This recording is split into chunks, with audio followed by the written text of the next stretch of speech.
दोनों को हम लोग कहते हैं प्लास्टिक मनी कहा जाता है। अब इन क्रेडिट कार्ड हो या डेबिट कार्ड हो, यानी एटीएम पर आप इसके बैंक का अपना नाम तो देखे होंगे, जैसे यहाँ यूनियन बैंक है, अलग अलग बैंकों के जैसे यहाँ एसबीआई बैंक है, तो बैंक के नाम तो देखे होंगे। साथ ही साथ आप यहाँ पे देखे होंगे रुपए लिखा होगा, वीजा लिखा होता है या फिर मास्टर कार्ड लिखा होता है। ये ही तीन आपको ज्यादा देखने को मिलते हैं।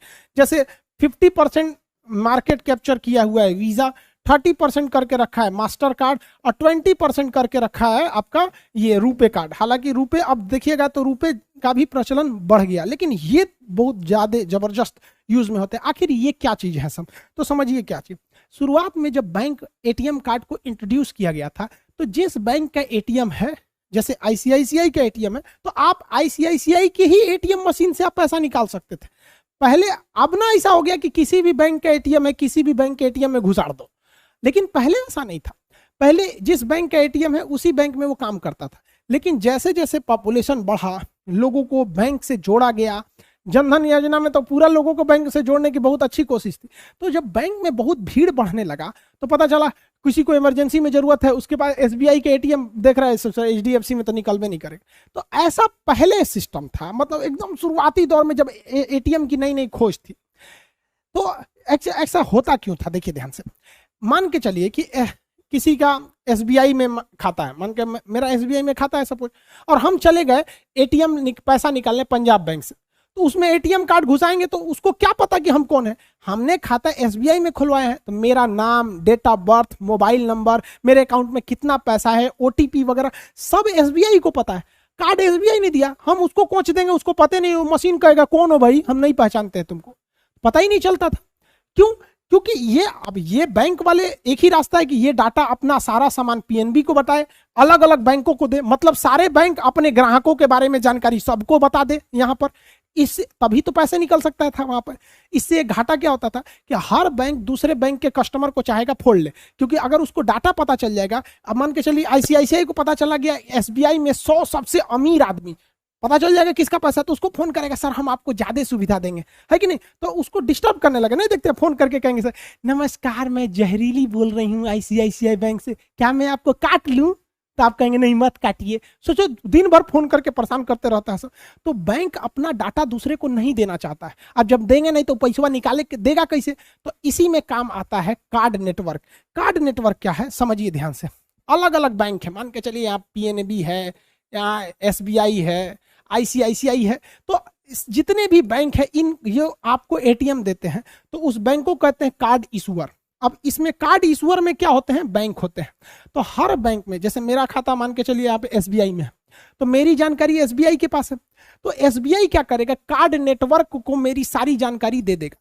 जो मेरे कार्ड पर नेटवर्क लिखा होगा, जैसे वीजा लिखा होगा या मास्टर कार्ड या रुपए, तो मेरी जानकारी दो लोगों के पास चली गई। पहला चला गया मेरे बैंक जिसमें मेरा खाता है, दूसरा ये जानकारी इनके पास चली गई। अब इनका नियम होता है कि ये जानकारी किसी से साझा कर ही नहीं सकते।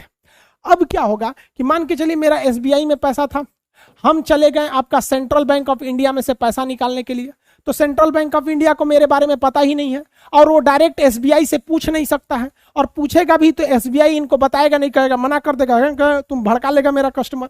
तो एसबीआई अपनी जानकारी किसको दे रखा है, कार्ड नेटवर्क को। मान के चलिए कि मेरे पास वीजा कार्ड था, तो मेरी जानकारी वीजा के पास भी थी, तो सेंट्रल बैंक का एटीएम मेरे एसबीआई से मेरी जानकारी नहीं मांगेगा, मेरे नेटवर्क से वीजा से मांगेगा, और वीजा उसको प्रोवाइड करा देगा कि हाँ भैया आदमी ठीक ठाक है, पैसा इनके पास है, आप इनका पैसा निकाल के दे दीजिए। तो अब आप समझ गए कि किसी भी बैंक से एटीएम दूसरे से निकल सकता है, किसके माध्यम से, कार्ड नेटवर्क के माध्यम से। डाटा इन्हीं के पास रहता है और यही आपको ओटीपी सेंड करते हैं, कार्ड बना के भेजते हैं, अलग अलग सुविधाएं देते हैं, आपका नंबर ब्लॉक करते हैं, ये सब करते हैं। इसके बदले में यही चार्ज लेते हैं, लेकिन ये बताते नहीं है कि हम 500-600 रुपया सालाना आपसे चार्ज जो ले रहे हैं हम ले रहे हैं। ये क्या करते हैं, बैंक कार्ड इशूअर बैंक को कहते हैं कि देख भैया तोरा ग्राहक है, कार्ड यूज कर रहा है, हर साल 500 रुपया काट लेना, हमको पहुंचा देना। अब आप सोचेंगे 500 रुपये में इतना सुविधा, सोचो भैया हर घर, एक घर में एक दो एटीएम है, तो उतना करोड़ों रुपया ये तो कमा रहे हैं ना, पूरी दुनिया से कमा रहे हैं ये लोग। तो इस तरह से ये काम होता है। अब जैसे मान के चलिए हम पैसा निकालने गए एसबीआई से, कहाँ पे, पीएनबी में, तो पंजाब नेशनल बैंक जो है, हम जैसे इसमें अपना कार्ड लगाएंगे तो ये जानकारी किससे मांगेगा? उसको पता है कि एसबीआई का ये एटीएम है, हमने जो इसमें लगाया है कार्ड वो एसबीआई का, लेकिन ये एसबीआई से मांगेगा ही नहीं, किसको? इसको पता है कि वो एसबीआई नहीं देगा, तो ये किससे मांगेगा? कार्ड नेटवर्क से। अब कार्ड नेटवर्क मेरा मास्टर कार्ड भी हो सकता है या कार्ड नेटवर्क मेरा वीजा भी हो सकता है।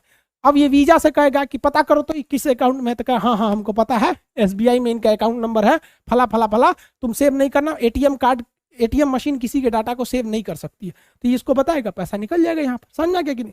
अब बात आती है कि इन तीनों में बेस्ट कौन है, रुपए, वीजा या मास्टर कार्ड, इनमें से बेस्ट कौन है?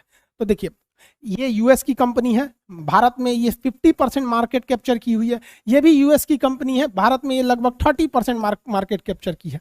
इसका कहना है कि भैया हम आपका पैसा जो है ये नेशनल भी दे सकते हैं और इंटरनेशनल भी दे सकते हैं, मतलब आप विदेश में से भी पैसा निकालना चाहिएगा तो हम दे सकते हैं।